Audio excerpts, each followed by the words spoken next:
All right, we're live now with the most organized show on all of YouTube, I planned out love to it. the T. I'm not at all flying by the seat of my pants, like people say. This is all planned. Camel Moon, fantastic Oh, to talk to you live hi. again. How are you? Very I'm, good. I'm looking for my bottle opener. Oh God, it's a series of events tonight. All right. I don't know. I usually keep it right here. No, okay. All right. I'll get it later. It's fine. It's somewhere. Well, so we were talking a little bit before we went live about fulfillment because you're in the thick of it, Yes, correct. and then you run And out of Gemini mailers. I ran out right at the last second. Yeah. And I'm trying to think. I had 25. I have 25 more packages. And then I was like, all right, great. I'll take a dinner break, come back. Nope, sorry, not today. And it's not like, you can just run to the Gemini mailer store. So I got to order these things. Yeah, it's funny because right now I have a entire pallet of Geminis in my garage, Oh, and it was like, well, it's an investment because I know I'm going to use them. sure. Especially with Fatal ahead, I'm actually probably going to have to buy more. But it's just so weird that they're always out there. But I've had it where I've ran out of Geminis, and you can order them on Amazon in like fairly small numbers, but it's not like the best price wise to do that. So it always feels bad. Yeah. Yeah, I just go through I don't know what it's called. Like it's like gemini.com or something. It's like, Yeah. they make them. And so yeah, I'm going to have to buy like they have 25, 50, 100, 200, etc. And I was like I could just get a 25 and get away with it, but then I'm like, or I could get a 50 and save some money, but I don't need 25 more. And then I'm like, they're just kind of sitting in the house for a year to like fulfill again. So I don't know. It's what are you gonna do? It's tough, yeah. And I don't really want to put them in my garage because I'd like to park in my garage, but what? Oh yeah, I that's the don't other know. thing. I don't want them to get damaged, right? Because if I Yeah. have them sitting in a closet somewhere or whatever, and then like I don't know if they don't want them to get damp or whatever. So Yeah. yeah. Yep. Anyway, It's a big expense. Well, we'll say hi to the chat here. Do we have Del A here? He says hello. We have Paul Riley here. Hey Clint, hello. Uh, Aloise the viewer, hello all. Great to see you. Ara is here as well, and so is Roland. Welcome everybody, and if you don't mind sharing it out, if you can do that, that'll help us. yeah, I We're just did. getting the yes, thank you to Calmoon. I was gonna Yeah, say we're getting this YouTube channel revving back up again, so it's actually been pretty nice to be posting videos regularly again yeah. after a long time. So very cool. Well, while we're right now, let's look at Boots and Hills. Oh sure, sure. Do you want me to bring it up or do you have it? I got it. Here we go. Um, so I didn't realize this, but this campaign's technically closed. I mean, it's open in demand, but it like you finished the. No, it's bullshit. It's Indiegogo. I'm telling you, everyone's having problems with them. How long has the campaign been running? Like 32 days. Okay. So it should have got renewed for another 30. And I set it up to be for another 30. So when I went in there, it was like the part where you can select was grayed out. It said 60. So I was like, all right, well, I guess it's already set. Not nothing. Just went in demand. I get in contact with them. And I literally said, yeah, the first 30 ran out. I'd like to extend for another 30. Right now it's in demand. I swear to God, I don't know if it's a bot, but some guy got in touch with me and he goes, congrats, you're already in demand. Nothing to worry about here. You're like I'm like, it's not this. It's not are the you, same thing. yeah, are you reading what I'm writing? So then I got in touch. Like I have 3 or 4 different emails that go different places. One guy's name is Oscar, who I think also might be a bot. I have no idea. There's another guy's name who's Joel, which I think a lot of people know of. Hit both of them up, and one of them never got back to me. The other one referred me to the guy who said I was already in demand, so that was worthless. And then else did I get into? I sent an actual, um, concern email through the proper Indiegogo website channel, and they were like, "You already have a ticket open. we'll let this guy Donnie know. Donnie's the one who doesn't know what he's talking about. Oh, it's a nightmare. And then finally, just at my wit's end, I just added them on Twitter, and I was like, I'm trying to extend this. I don't know who I have to get in touch with here, but I tried to explain. I was like, every day that this is in demand, there's no countdown, and so the hype for the campaign goes down. Like it Yeah. needs to be consistent. That's how these campaigns are run. So I don't know if we would have hit 25 by now, but we might have. Yeah. So it's pretty aggravating. There is a 100% difference between being in demand and being in the campaign. Oh yeah, And I think like most of it, like you say, it's psychological. It's the fact that there's a looming deadline. But I also think that there's something with the algorithm. I can't prove it, but it feels like you get more promotion time if your campaign is still in campaign versus in demand. yeah. So And then I on don't know. on It's rough. top of that, just the community and circles that we're in, people recognize the business model as being day 1, day 30, and day 60. Yeah. And so that's when they are most willing to be a patron or a customer. And so like I need to make sure that I have those days to get as much, squeeze as much juice out of the orange as I can. Yeah. And if they're not, like they can't even get back to me, dude. It's been 6 emails. I mean, it's insane. It's actually insane. Yeah. Because you're essentially missing one whole of those 3 days. You're missing one big push. Like for day one is the biggest for Yeah. sure. But yeah, the 30 when you're going to extend it. And if you don't extend it, which I've done in the past where it's like, hey, I'm just going to do one 40-day campaign, Hmm. it's it ends up being different. So yeah, it's when it's part of your strategy, especially, I mean, yeah, that's a problem. Yeah. Indiegogo's been weird. I don't know like, if someone else has taken over or if they're having So personnel problems. I have a theory. I will share my theory. People are like, oh, it might be the algorithm. And yeah, there's a new person who took over who was like used to work at no, not Grubhub. What was the name of that website where they would like give you a Groupon? She used to run Groupon. Okay. And so, yeah, they're like, oh, there's a lot of like shifting in management and this and that. What I suspect is happening is that they're trying to make this a self-sustaining platform that requires very little human interaction or interference, and they Oh, essentially want it to be a cash cow for whoever the owner of the website is. Like yeah. as part of like a portfolio. That's it. Because the amount of like interaction that you're getting is not something that you would have just because you're low staffed. It's something you would have if you have no staff or if you're trying to have bots and AI run your system for you, and Yeah. it's not working. So that's my theory on it, is that they're not actually trying to make it work. I think they're trying to see how much they can, set it on autopilot and forget it.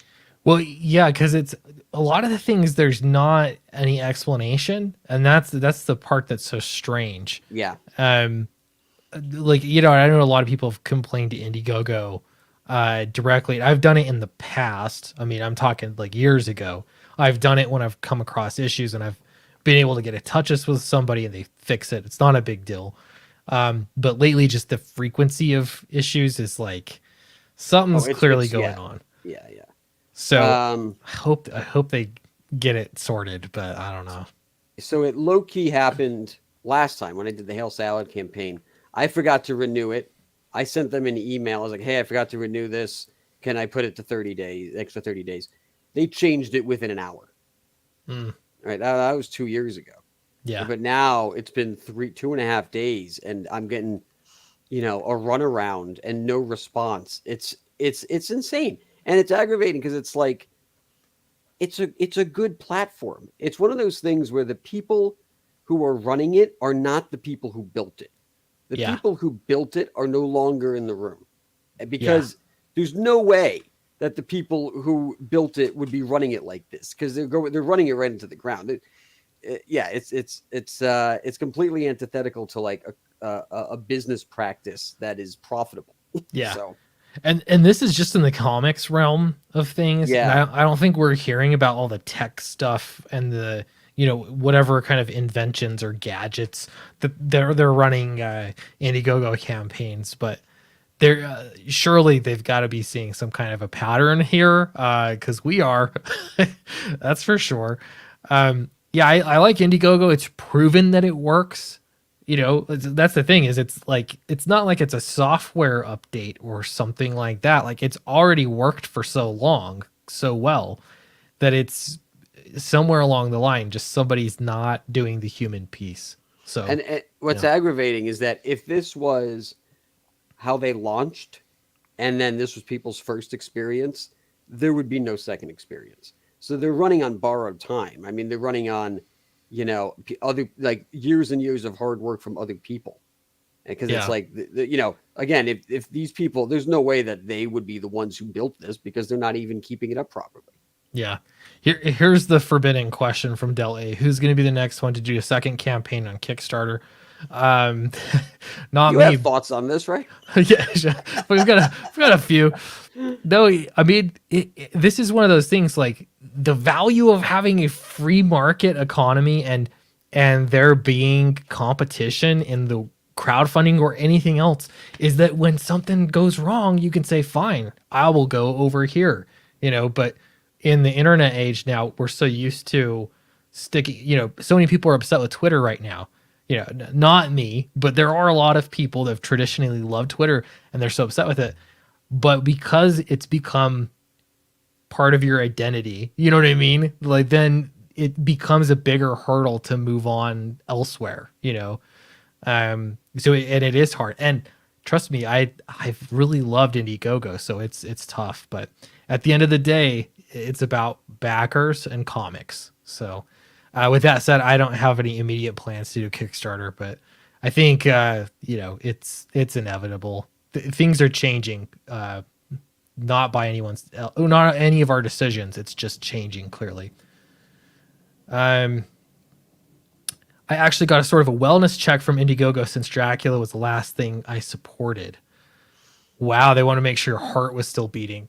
They've been sending out a lot of polls too, I've noticed. If you've been getting any of those, like the creators, like to give us your feedback.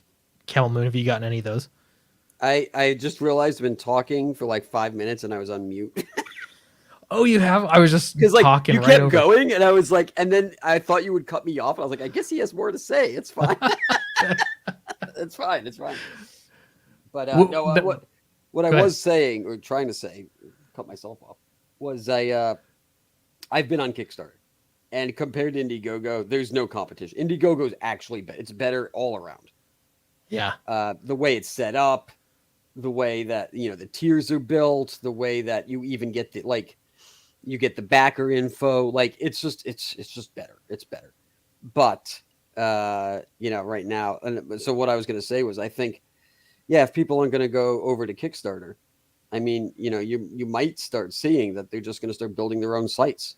Because if you have a big enough platform and you have enough followers or customers, then that's just something that's clearly going to be a viable option.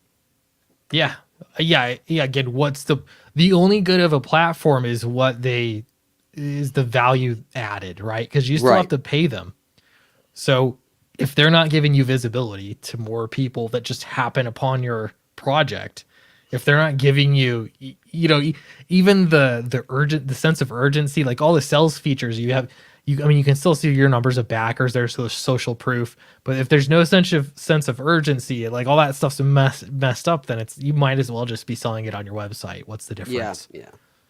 Yep. Except you don't have to pay that, 7% or whatever it is. But like now, like you can go through Wix, Shopify, and there's actually like, what are they called? Not apps, but like these add-ons that you put in your website that are for crowdfunding. So you can essentially build a crowdfunding website on your own. You don't necessarily need to have one of these big guys out there doing it for you. Right. And on top of that, like if most people, I don't like if you're more of a mid-tier creator, then I mean, how much are we actually getting backed from random people on Indiegogo? It's pretty minimal. So Yeah. like, it's like, all right, well, look, if all I'm using them as a tool, then like I can do that tool myself. It's not like they're pushing my book for me and they're making me $50,000. So it's not even like makes a difference. Yeah, and I've wondered too because like, a big part of the argument for extending your campaign in the middle is that you're basically going to trigger Indiegogo to send out some emails, and they will tell backers that hey, this campaign is ending soon. But in my Okay. in my experience, it's like I've already backed it. That's why Yeah. I'm getting the email. It's not that they're just sending out mass emails to promote comic books to everybody. I haven't gotten any of those emails, to say, hey, here's what's new on Indiegogo. Yeah, I don't think I have either, actually. And that's exactly what I told them with my feedback is that I want to see them do some promotion, or tell us what we need to do. Like if they had a checklist of, hey, if you want to be promotable for us to make us look good in our newsletter on entertainment or comics or whatever, check off these things and we will help promote you. Like I would rather be rewarded instead of punished for having things that they don't like on Indiegogo. I'd rather be rewarded for having things they do want to see on Yeah, Indiegogo. absolutely. So Yeah. So, I mean, it sucks. At least I'm not in, we're all kind of in this shit boat together. And it's affecting people different ways. And, some people are getting shadow banned. They don't know why. Some people are, well, like myself, right? I mean, like I can't uh, extend another 30 days and I don't know why. So, uh, until until someone tries to until there's like some type of big announcement, I don't think anyone's really going to know what's up. yeah, yeah, yeah. Right now, all we can do is speculate, which is a problem for them, I think. But I don't know. It is what it is. Yeah. Let's see. Legend of Log is doing well on Crowdfunder. That was the first time I heard of Crowdfunder as a platform. I'm trying to find it,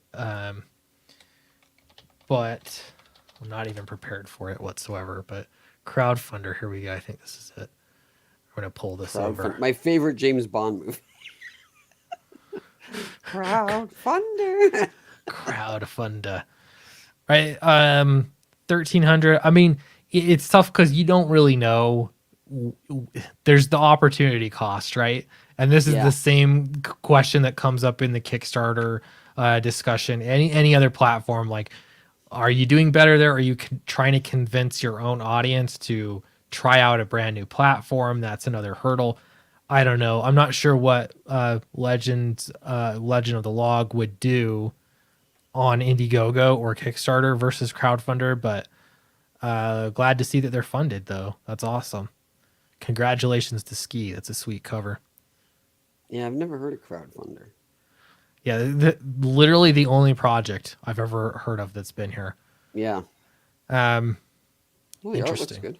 Yeah, yeah, good stuff. That's another Alterna book. So, but since we're here, Boots and Heels. Do I say that weird? I have to really emphasize the Somebody said boots. heels. Somebody said you sound like Boots and Hills. Yeah. They like to tease how I think it's a regional thing. We've talked about this, but there are a few things that I pronounce differently, and in my brain it sounds exactly the same. But Mm-hmm. I think that's how it goes. So Boots and Heels. Heels. Yeah. Did that sound right? Okay, I'll post the link there. But all the same, you can still get it in demand or in campaign, whatever. It's here to get right now. Why don't you tell us a little bit about Boots and Heels?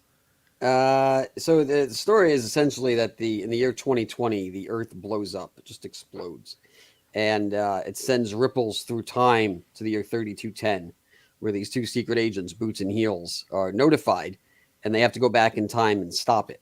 But unfortunately, they don't know anything about the 21st century, so they need to recruit this guy called the Clawed Agent, who's like Zorro with big claws, and he's like the Batman of that world, is sort of urban 21st century Zorro, to help them discover what happened and how they can stop the bomb. What's special, I should say, what's different about this, unlike every book I've seen in Comicsgate, is not only is it 12 issues, but every issue is already drawn. It's all done. So we're going to be doing it in phases. The Boots and Heels is the first 3 issues, including an issue 0, so technically 4 issues. Issue 0 is like a prequel. It tells you how the bomb went off and all of the things that led up to that. And then we'll do phase 2 and 3 next year, and you'll be able to collect the whole series and unravel the mystery for yourself. It's fun because it's a time travel book. So there are things that are going to happen in the second issue that don't necessarily mean a whole lot, and then in like the 10th issue you'll realize why those things happen because of the time travel involved. Very cool. Yeah, I like this a lot because I mean just the fact that they're all drawn already, and this is like the direction I don't know. I kind of feel like everyone knows that's the direction it kind of needs to be. Well, again, when you're established, I get if you're new to crowdfunding and like, especially if it's your first book, totally. Yeah. I mean, get a cover, get a couple pages, a few pages to show people and get your book produced. But the gold standard, I think, is if you want to compete with Marvel and DC, which again, what I always say, those are the people I want to compete with. Putting out books in a more frequent pace, that matters. It really does. So that's pretty awesome. I like this.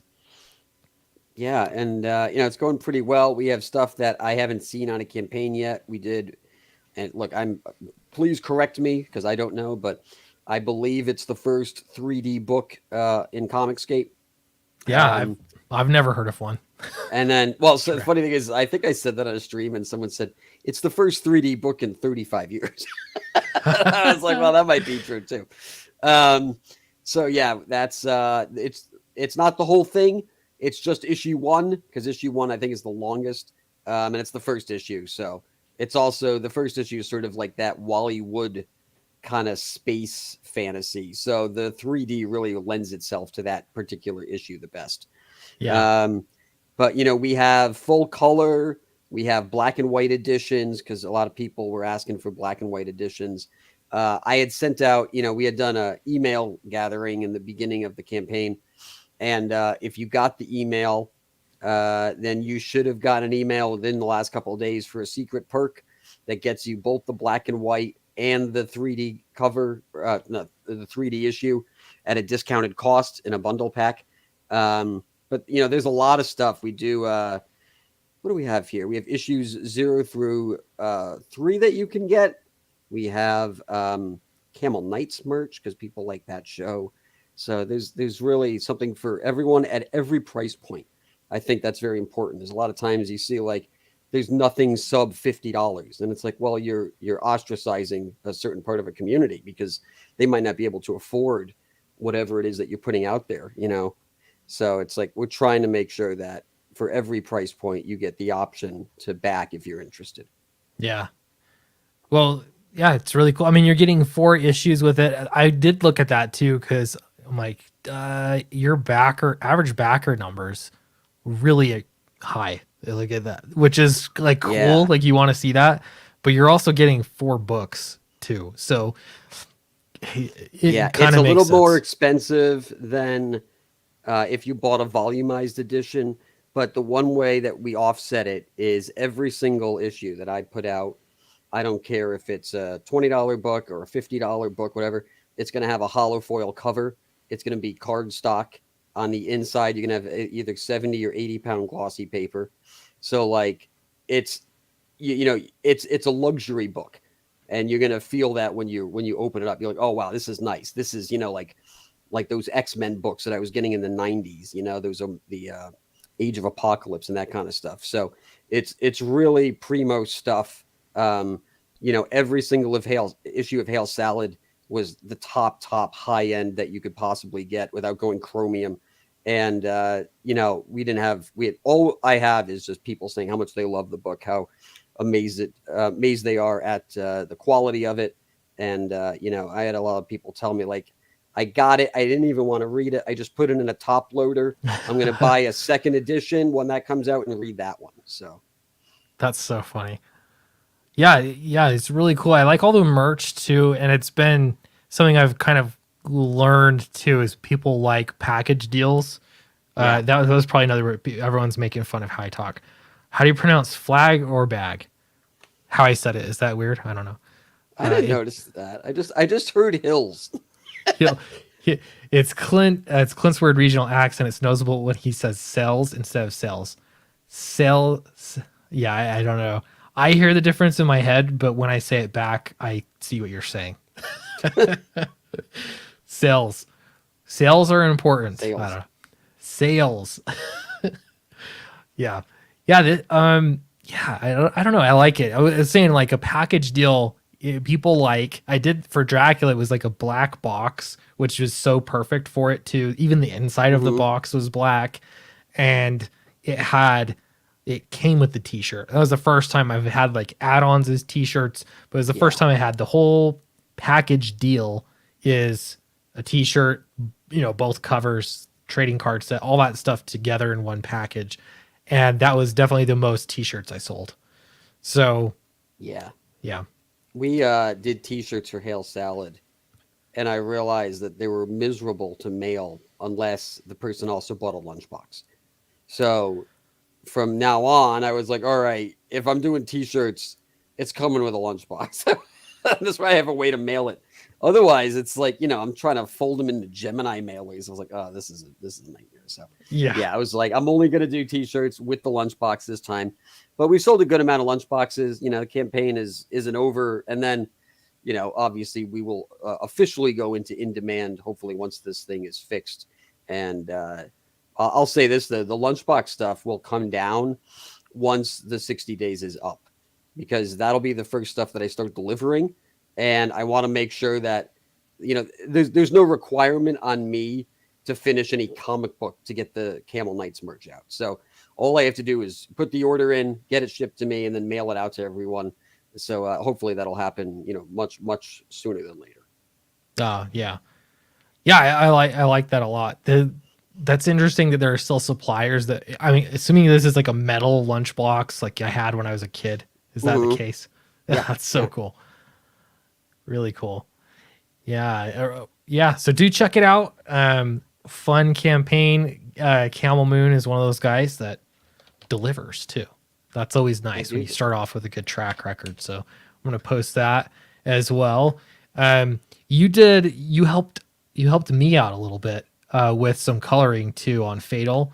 And Oh one yes, thing, sort of changing the subject here, but it's impressive to me that you can do any art style, it seems like. And you said like you kind of had that ability, but when I saw you did the one cover that was like, I'm going to try to do this like Charlie Snogans, and to me it looked like his coloring. And some people would say they can tell the difference. It's still super impressive because like even in here I just see like a wide range from what I've already seen from you. So I don't know, it's fun. How do you do yeah. I mean that? it doesn't exactly look like the Hail Salad stuff, Yeah, and then if you go down a little bit further, there's that big picture of the X thems. It's a big blow up. this one. Yeah, and that one is like, you can't really tell because it's only in flats, but that's like that super detailed. What do you call it? Like, oh, I always want to call it like a Rob Willis, like Aaron Alfaici style, where it's like everything's very, very rendered because I was able to zoom in a lot, and Mm. like the lines are not as simplistic as the other covers. And when that piece is done, that's gonna look real sharp. And I just try to make sure that I don't know. I don't know what it is. I just have about 4 or 5 different styles I can go between. And what it really comes down to is the amount of detail. So it's Yeah. like so it's like, all right, how am I going to get like am I going to spend 2 days on the cover? Am I going to spend a week on the cover, 2 weeks on the cover, a month and a half, whatever. And as you kind of go further down, you can kind of just shift your style a little bit. Yeah. I don't think I can pull off a Dan Lawless cover like that, but given enough time, I mean, maybe, I mean, once you Yeah. start to learn someone's like technique, and then you do 1 or 2 pieces in that style, then you're like, oh, I see what they're doing. I can figure that out. Yeah. This is one like I look at this style and I think coming from I'm not an artist really. I like to dabble, but I know when I need to hire someone. We'll say that. Hmm. But like this, where you have the muscles in all of the chest area, like it's not just pecs and abs. It's like all the little muscles in here. That's Yeah. impressive.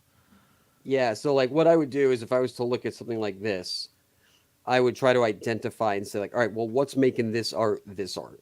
Yeah, For the most part, he's not using a lot of black outlines. He has zero cross hatching, and he's doing all of his sculpting with light. And so I was like, okay, so like, how would I do that? And then so that would be like the first as far as the rendering goes. And then I would look at some other pieces that he would do and say like, all right, so what is this composition here? Like, how is he setting up his characters? And is he telling a story? Is he just trying to make him in cool poses? A lot of Dan Lawless stuff, there's usually a story going on. So, that's something that you would also have to consider.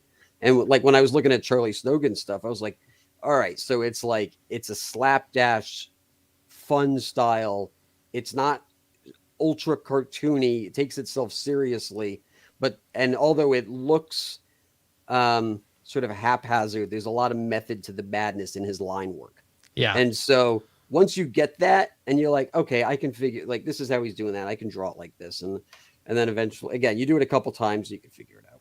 There's a few because I've been looking. I'm getting pre-press ready on Fatal, and so I've never looked so closely at Charlie's artwork, and it's Hmm. funny because there are some parts that I'm like, he came to the decision to be so loose. You know what I mean on certain parts, and then on Yeah. other parts, it's like it feels like extreme detail, even though it's not. I'm gonna pull one up here because this is like, yeah, this page right here is a perfect example because Oh yeah, absolutely. lots of detail. Like you see all the detail. But look at this panel with this arm, this hand, Yeah. because the motion is. It's just like it's supposed to be a. I'm trying to zoom in here. It's giving a hard time. There's motion happening. I think that's part of it. Is it's just like a blur. But yeah, this hand here is just. It's just so loose. But you'll see that all over the place. Like there's really loose parts, and then there's parts that to me seem extremely detailed. And I think too, like when I look at Charlie's work, there are guys who you see who are like what I would call very serious artists. And there are guys who are like, you can tell they're having fun when they draw it. Mhm. And that's how I feel about Charlie's stuff. Not that he's not serious, but he's having a good time. And he's like, let's do some fun movements here because it's fun for him to do it. And then the guys who are like very like methodical and get in there and they're like, I'm going to fucking cross hatch every single wrinkle on this guy's Yeah, face. That's a different style. It's like it's a different mindset and it's not as loose. And it's not that it's not fun for them, but it's like it's closer to a science and yeah. they are so specific and that's what makes them excited about drawing. So it's different strokes for different folks. One thing I figured out, actually I'll send it to you. I put in the private chat. Can't wait to pull it This up.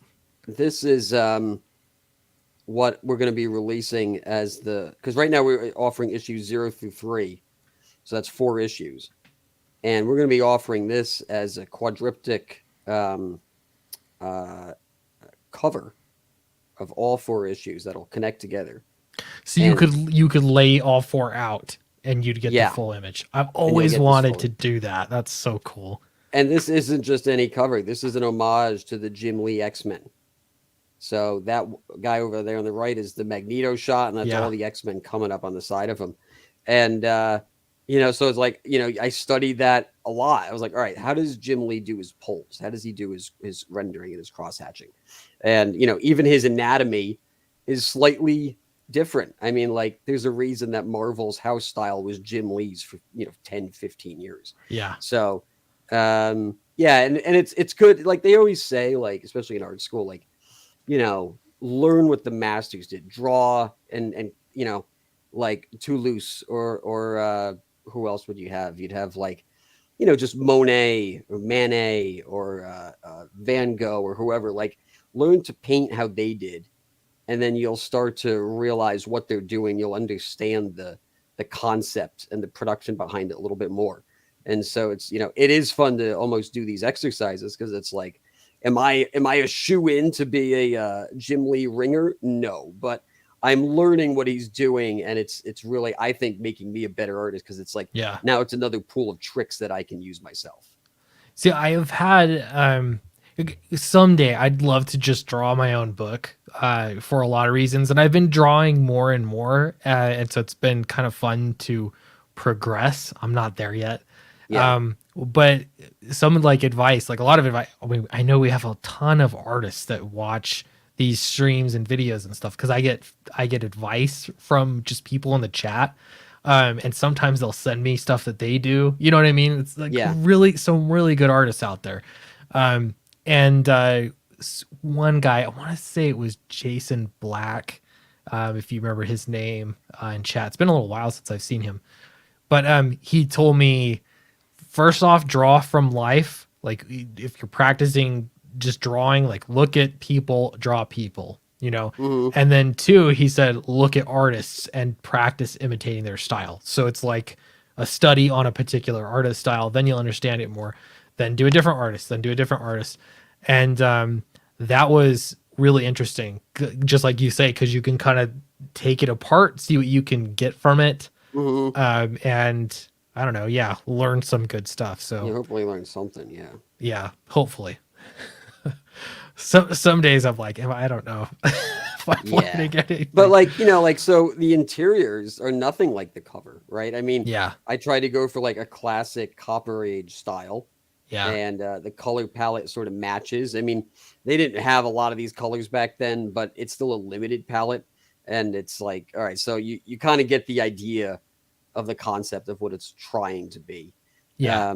And I use rainbow as a color, so Like there's a right couple here spots. on this Yeah, like little right diamond there. thing. I Yeah. think on the if not the next one, but the one after. Yeah, you can Right see. here. Yeah, and so I was Oh like, all yeah. right, so it's I'm just that I would just lay that in, and it kind of gives a fun look, that you although is reminiscent of a bygone era, it's still its own thing because they couldn't do that back then. So it Yeah. kind of it inadvertently kind of creates its own look, which is definitely fun to play with. Yeah. This is it's fun because to me it gets to the essence of independent comics. I don't know how else to say that, but some of my anyone will talk about some of my favorite comics are Teenage Mutant Ninja Turtles. Oh, sure, And absolutely, yeah, part of it is like it's so indie in that they had a lot of freedom to like take silly things and take them really seriously at the same yeah. time. um but there's just this aesthetic too. Anyway, it's not Ninja Turtles, but it still reminds me of that just very Well, indie, like I would say that's the closest, yeah. thing that I was, if you had to connect it, because people had asked like, well, because Hail Salad was like a comedy, and they're like, Yeah. is this comedic? And I said, no, it takes itself seriously, but it's like those Eastman Laird books where it's like, it's serious in its own right. It's not like serious, like it's not a serious world, but the people in it think it's serious, Yeah. and so it's the same thing here. It's like, issue 1, the planet blows up. Well, that's kind of Yeah. preposterous, but it's like, how can we have fun with that? How can it be detrimental to the characters? Yeah. And so it works within the context of the story. Yeah, well, yeah. So I did one of the highlights of my channel is I had Kevin Eastman on for an interview, Oh, and wow. yeah, it was really really cool. A long time ago. It feels like a really long time ago, but Yeah. part of that was I asked him about the creation of it and everything of Teenage Mutant Ninja Turtles, and part of it was hey they came up with all these silly ideas like the Shredder was cheese graters, the ones that are Oh, square, and yeah. they put them on their arms and the Shredder, like the whole thing, the character design, it's supposed to be really silly, but then once you're in that world, these characters don't think they're silly at all. This is normal. Oh, yeah.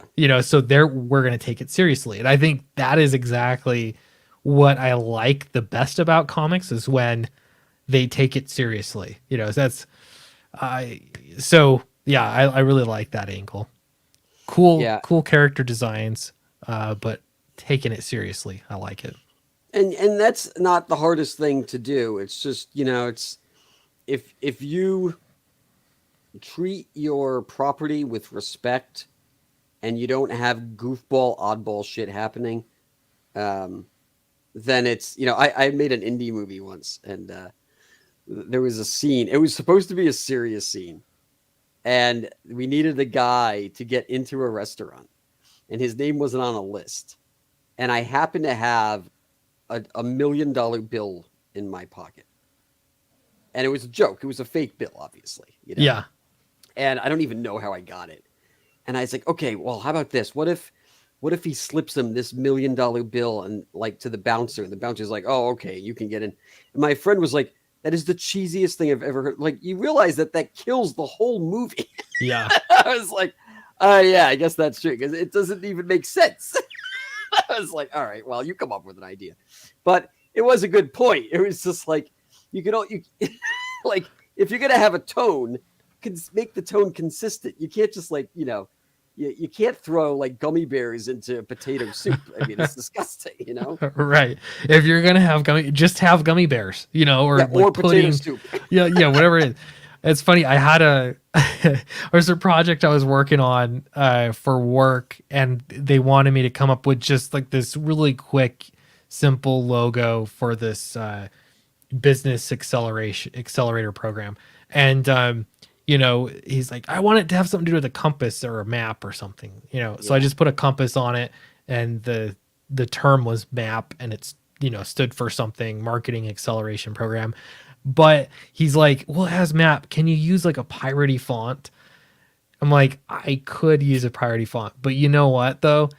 This is supposed to be, hey, you're taking us seriously, as this is a business marketing. You will learn how to market. And if we whip out, a pirate font with it, it undermines the whole purpose. So yeah. That's just, it's like having a business card for a law firm with hobo font on it. You're like, all right, a lawyer, huh? Yeah. Yeah. It doesn't, or if that's your shtick, then you gotta put it throughout and make it a part of it. But resident antagonist says 90s kids just had it backward. We were using our comics as reference before we got around to drawing from life. Hey, whatever floats your boat, whatever works, I'm happy with. So cool, man. This is, looks super fun. If you haven't backed Heels and Boots, I'm really trying to say it correctly. Boots and Boots and Heels. Trailer. I said it backward. Let me post the link. Yeah, let's watch the trailer. I get an echo every time. So I'm going to stop sharing and reshare. And I'll keep my mouth shut while it plays. Okay.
dude, that sorry, I'll stop sharing so I don't echo.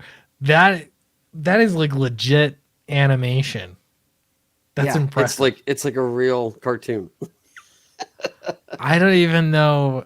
Yeah, I have again no idea how you'd even do that. But I've been wanting to see more animation, just because it feels like a natural extension, to comics. Yeah.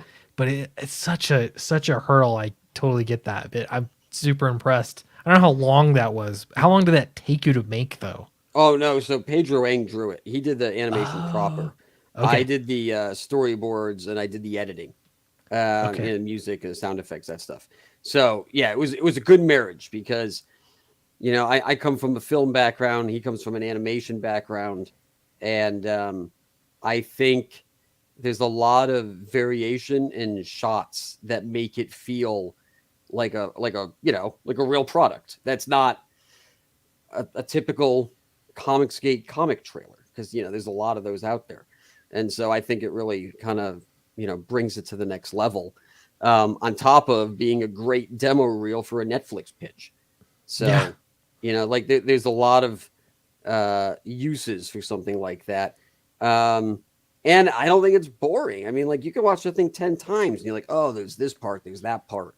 And yeah, it's and the idea was like I said to Pedro, like, here's what I want to do. I want to do what would be the equivalent of a Saturday morning cartoon intro. yeah, And he was like, oh, that's great. Because I've always wanted to do that. I was like, oh, cool. All right, so let's do it.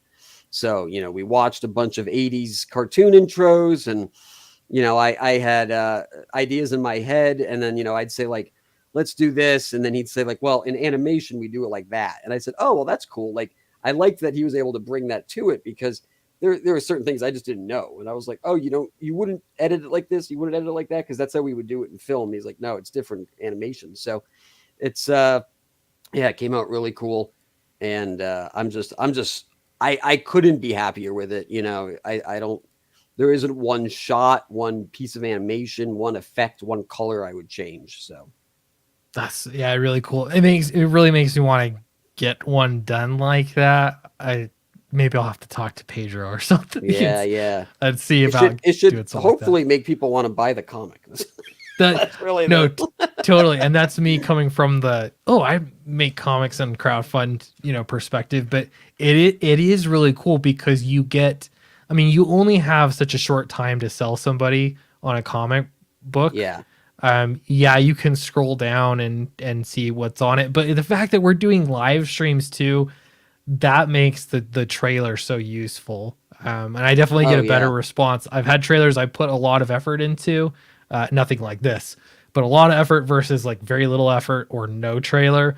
And definitely the trailers matter, especially with when YouTube is such a good platform to be showing off comic books. So Yeah, I've developed I've had a lot of misses when it comes to attemptive crowdfunding what's the word I'm looking techniques. mm, But I've had a lot of successes in certain areas. And one success I've had is like being first to market. If you're first to market anything, you could kind of charge whatever you want because there's no one else to say, well, it can only cost this. Plus, you can set and dictate the price because you give you like, look, this is what it's costing me. So this is what it has to cost everyone else. So it's like if someone else is able to do it for cheaper, now it doesn't price me out where I'm not allowed to do it. So yeah, being first to market is huge. But also, and again, this is my experience. I can't speak for everyone, but putting a trailer out mid campaign, I think is better than pre campaign.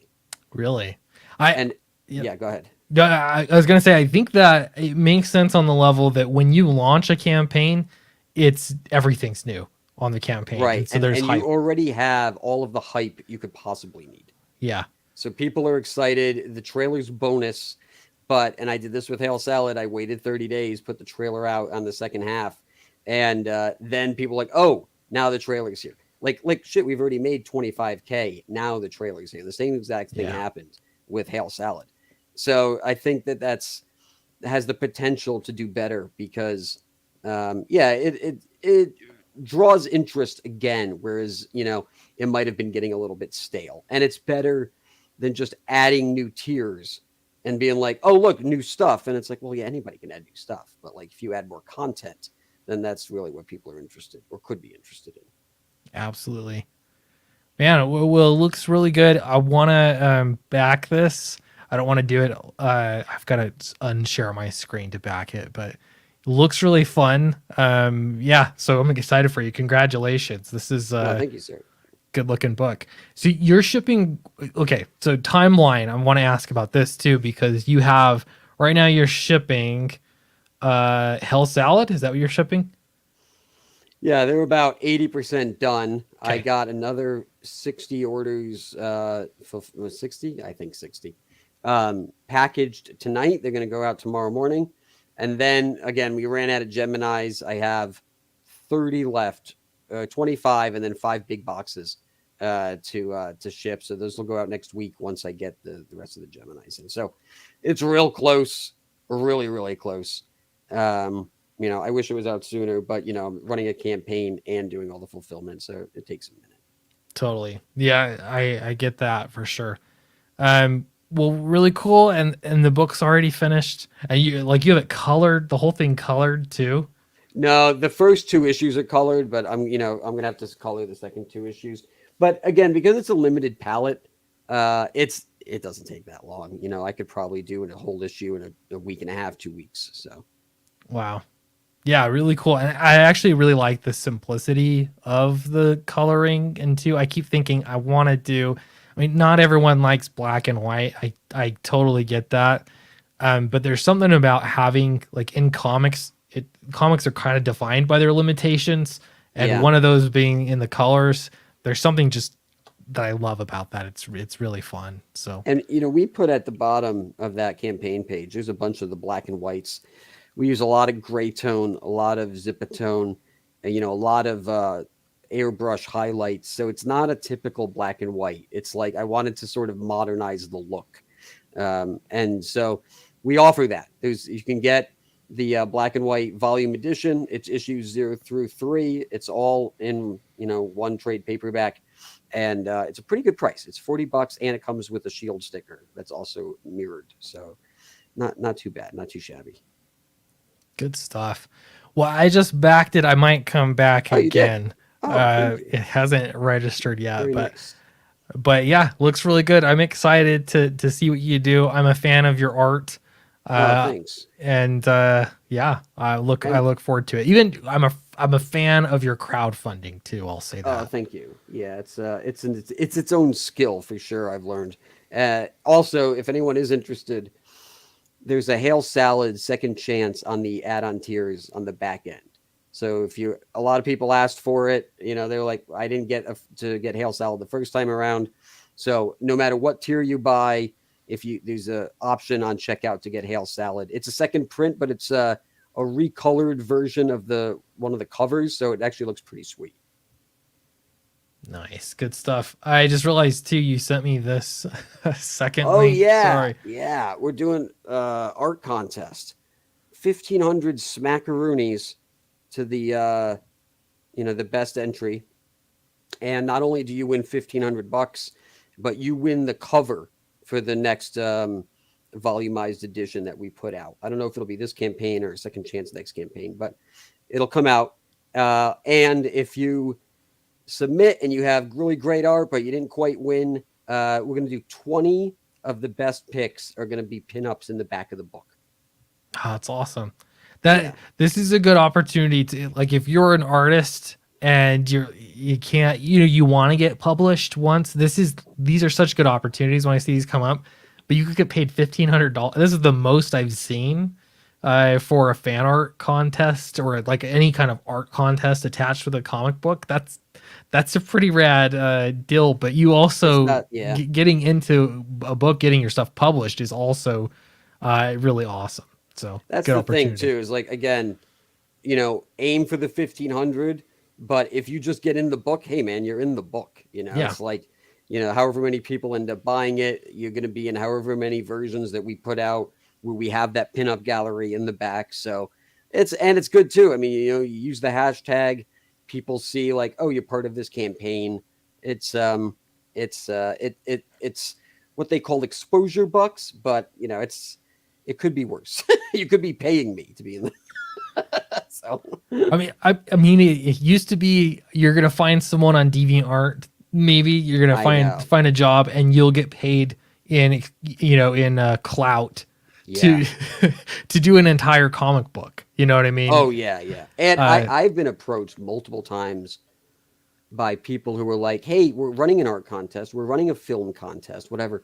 Only $50 to enter." I'm like, "No, I'm not paying to enter the fucking thing. What are you crazy?" yeah, And that's a very real business. I'm like, I'm not doing it's funny. I got to tell you. So I did a piece for it was just a Spencer Desmond's draw stream for Halloween, and my goal was to do it. I gotta find it. Here it is.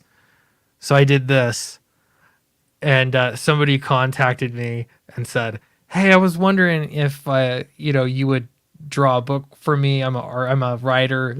He just saw it on Twitter. I was like, "That's very flattering. That's the first time ever that somebody has considered it to not pay me to draw a comic book." it. Yeah. But um, but like I hire artists myself, so yeah, it's not gonna happen. Cracked me up, but yeah, I'm Well, pretty maybe proud one of that day. though. Just keep at it. We'll see. Yeah, one day I'll not get paid to draw a comic book. That'll be fantastic. Yeah.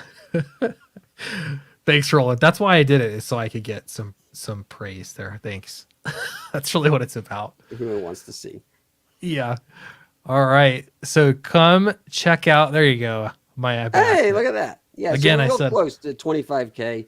I feel like once we get there, we can coast a little bit until Indiegogo fixes their shit. But yeah, it sucks. It sucks to be at the mercy of people who aren't doing their job.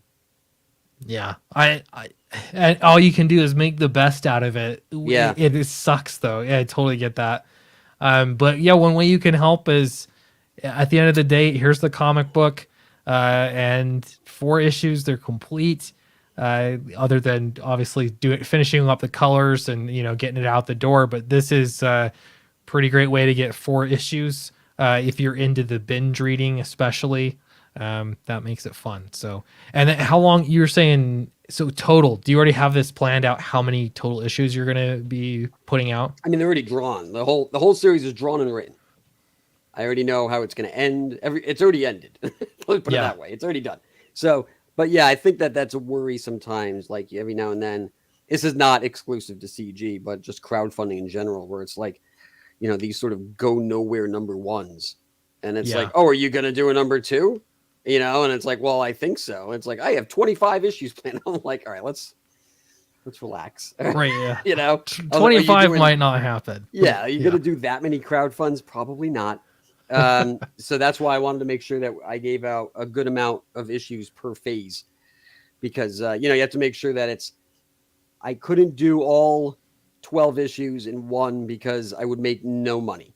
I would probably, I mean, at that point, I'd have to charge so much for the volume that nobody would buy it. I mean, it would be just a cash suck. So,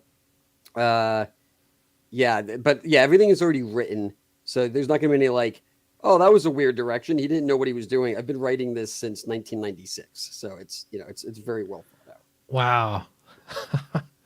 Yeah, that's cool to see it come to fruition then. Something you've been working on that long. I mean, just speaking for myself, with Downcast, that was a comic book. I was working on it in a different form, same characters, same concept and everything, had a different title. Yeah. It was one that I was like, I just couldn't do it.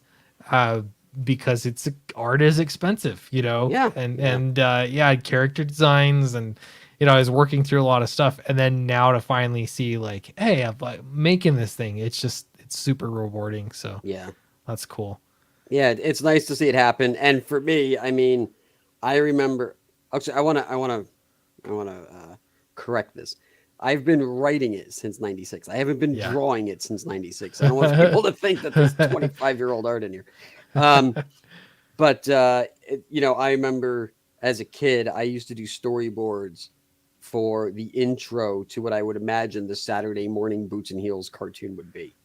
And so seeing that happen I mean, that's a dream come true. I mean, that for me, one of the best parts of this campaign is seeing this trailer happen, and I can just watch it over and over, and just imagine sitting on the floor with my boots and heels toys, like ready, to watch this right after X-Men. So it's pretty surreal, and I'm very, very proud of all that. Very cool.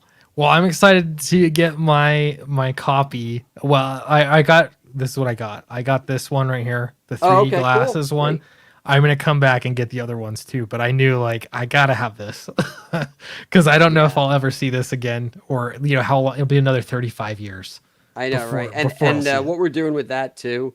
So right now it's just set to come with red and blue glasses, but when like in the white pant, cardboard.